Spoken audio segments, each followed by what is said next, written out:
مفتی خلیل احمد یوسفی صاحب، قرآن کریم میں یہ جو معاملہ بیان فرمایا گیا ہے، سیرت طیبہ کی روشنی میں اس کی کیا اہمیت ہے؟ اور دوسرا مسئلہ یہ ہے کہ ہم لوگ بالعموم خوش طبعی میں اور تضحیک میں، استہزاء میں کوئی فرق نہیں کر سکتے ہیں اور اس میں بہت بے اعتدالی کرتے ہیں، تو کیا خوش طبعی جائز ہے؟ اور اس کی مثالیں ہمیں کچھ ملتی ہیں، اور طنز اور تعریض اور طعنہ، اس سے بچنا چاہیے ہمیں؟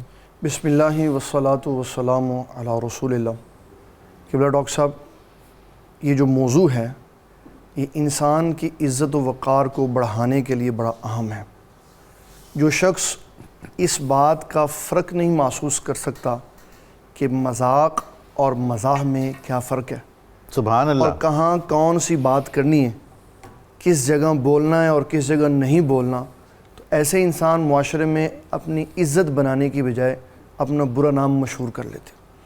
بجا حضور صلی اللہ تعالیٰ علیہ وسلم نے اپنی امت کی اتنی عالی شان اور خوبصورت تربیت فرمائی کہ ایک ایک جگہ پر کرنے والی بات سے ان کو پہلے آگاہ فرمایا۔ سبحان اللہ، سبحان حضرت عبداللہ بن عمر بن عاص کو آپ صلی اللہ علیہ وسلم نے ایک بات سمجھا دی۔ امام بخاری رحمۃ اللہ تعالیٰ علیہ کتاب العلم میں کتابۃ العلم کے باب میں یہ بات لکھتے ہیں کہ عبداللہ بن عمر بن عاص حضور پاک صلی اللہ علیہ وسلم کی احادیث لکھتے تھے، انہوں نے لکھنی چھوڑ دی۔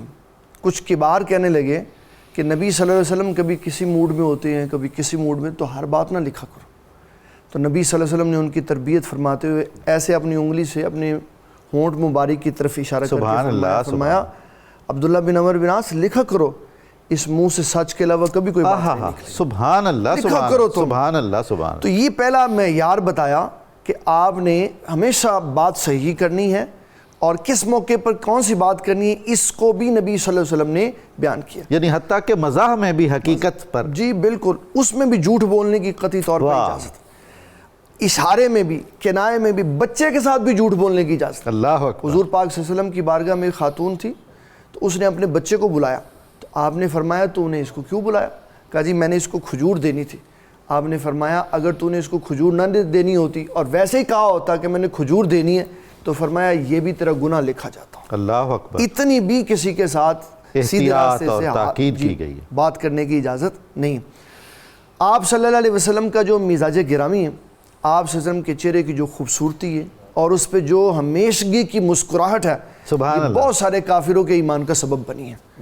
آپ صلی اللہ علیہ وسلم نے مذاق نہیں کبھی کسی سے کیا، لیکن خوش طبعی اور مزاح ضرور فرمایا۔ اس کی بہت ساری مثالیں ملتی ہیں۔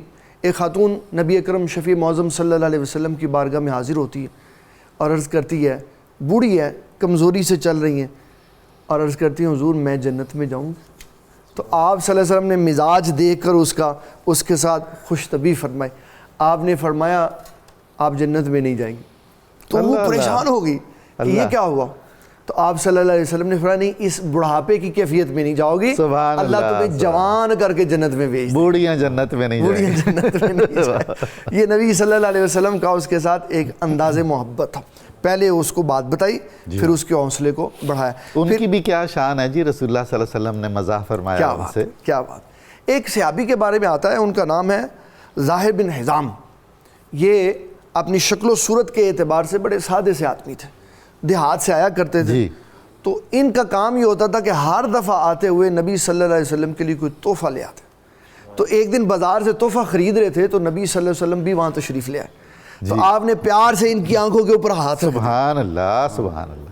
پھر آقا کریم صلی اللہ تعالیٰ علیہ وسلم نے ان سے بات چیت کی، تو انہوں نے اس موقع کو غنیمت سمجھتے ہوئے اپنی پشت کو نبی صلی اللہ علیہ وسلم کے سینے کے ساتھ اللہ اکبر، اور وہاں سے فیوز و برکات حاصل۔ اللہ اکبر۔ تو نبی صلی اللہ تعالیٰ علیہ وسلم نے فرمایا اگر میں تجھے غلام بنا کر بیچ دوں، تو آگے سے انہوں نے نبی صلی اللہ علیہ وسلم کا موڈ دیکھ لیا، عرض کرنے لگے حضور میری تو ویلیو ہی کوئی نہیں، میری تو کوئی قیمت ہی نہیں لگنی۔ تو آقا کریم صلی اللہ علیہ وسلم نے کیسے پھر ان کے مقام و مرتبے کو سنا، فرمایا یہاں پہ قیمت کی بات نہیں ہے، اللہ کے ہاں تیرا بہت بڑا مقام۔ اللہ سبحان اللہ۔ اس مزاح کے اندر بھی ان کے مقام و مرتبے کو بلند کر دیا۔ پھر ایک شخص نے نبی صلی اللہ علیہ وسلم کی بارگاہ میں عرض کی حضور مجھے ضرورت ہے، تو آپ مجھے ایک اونٹ عطا فرما دیں۔ اچھا۔ تو آقا کریم صلی اللہ علیہ وسلم نے فرمایا میرے پاس تو اونٹنی کا بچہ ہے۔ وہ کہہ رہے نہیں میری تو اس سے ضرورت نہیں پوری ہوگی. آپ نے فرمایا میرے پاس اونٹنی کا بچہ ہی. تو پھر جب آپ صلی اللہ علیہ وسلم نے اس کی کیفیت دیکھی تو پھر اس کو سمجھایا کہ جو اونٹ ہوتا ہے وہ اونٹنی کا بچہ سبحان اللہ سبحان اللہ. اور ایک بڑی ہی بے مثال نبی صلی اللہ علیہ وسلم کی مزاح کی کیفیت یہ آئی کہ آپ صلی اللہ علیہ وسلم نے دیکھا کہ ایک بندہ خیمے کا پردہ اونچا کر کے اندر کچھ دیکھ رہا ہے. اچھا. تو آپ صلی اللہ علیہ وسلم نے فرمایا کیا تلاش کر رہے ہیں؟ اس نے کہا جی میں اونٹ تلاش کر رہا ہوں. اب یہ جملہ جو تھا نا اس کی زبان سے وہ اچانک حضور پاک صلی اللہ علیہ وسلم کی تشریف آوری کی وجہ سے نکلا تھا. حالانکہ وہ اونٹ نہیں تلاش کر رہا تھا اور یہ جھوٹ نہیں تھا, یہ اچانک بات ہو گئی جس کو ہم کہتے ہیں سبقت لسانی ہو گئی. صحیح. ایسے جملہ نہیں. تو آپ نے فرمایا پھر اونٹ ملا؟ کہنے لگے نہیں ملا. آپ نے فرمایا تلاش کرو. اب وہ وہاں سے چلے گئے. اب جہاں نبی صلی اللہ علیہ وسلم ان کو دیکھتے تو پوچھتے اونٹ ملا؟ سبحان اللہ. جب اس غزوہ سے واپسی آئے تو سب صحابہ کا معمول ہوتا تھا کہ پہلے مسجد میں آتے تھے. اب انہوں نے کہا کہ میں مسجد میں جاؤں تو نبی صلی اللہ علیہ وسلم ہوں گے تو پھر پوچھیں گے. تو یہ پہلے گھر چلے گئے. جب نبی صلی اللہ علیہ وسلم نوافل پڑھ کے گھر کے لیے نکلے تو یہ داخل ہو گئے. اب نبی صلی اللہ علیہ وسلم نے ان کو آتے ہوئے دیکھ لیا. آپ پھر واپس مڑ کے انہوں نے جلدی سے نماز شروع کر دی. سبحان اللہ سبحان. نبی صلی اللہ علیہ وسلم پاس بیٹھ گئے. انہوں نے قیام لمبا کیا. آپ نے پھر مذاق کے طور پہ فرمایا آپ نے فرمایا لمبا کرو اللہ اور لمبا کرو. میں نے یہ پوچھ کے جانا ہے کہ اونٹ ملا کہ نہیں ملا. کیا بات ہے آپ کی, آپ سلامت رہیں. انہوں نے سبحان اللہ پوری حقیقت کو واضح کیا کہ حضور میں اصل میں یہ کام کر رہا تھا. اللہ. تو آپ صلی اللہ علیہ وسلم صحابہ کرام کے ساتھ گھل مل کے رہتے. وہ ماحول نہیں تھا جو آج خانقاہوں میں بن چکا ہوا کہ پیر صاحب سے بات نہیں ہو سکتی, بڑے سربراہ سے بات نہیں ہو سکتی. نبی صلی اللہ تعالیٰ علیہ وسلم سے ایک بندے نے پوچھا کہ حضور جب میں آپ کی مجلس میں آیا نا تو میں نے باہر سے پوچھا کہ حضور پاک صلی اللہ علیہ وسلم کو میں کیسے پہچانوں گا؟ تو اس نے کہا جو دائرے کے گرد بیٹھے ہوں اور سب سے حسین و جمیل چہرے والے ہوں سمجھ لینا وہ نبی اللہ صلی اللہ علیہ وسلم. اور کوئی امتیازی نشانی ظاہری نہیں تھی. سبحان اللہ سبحان اللہ.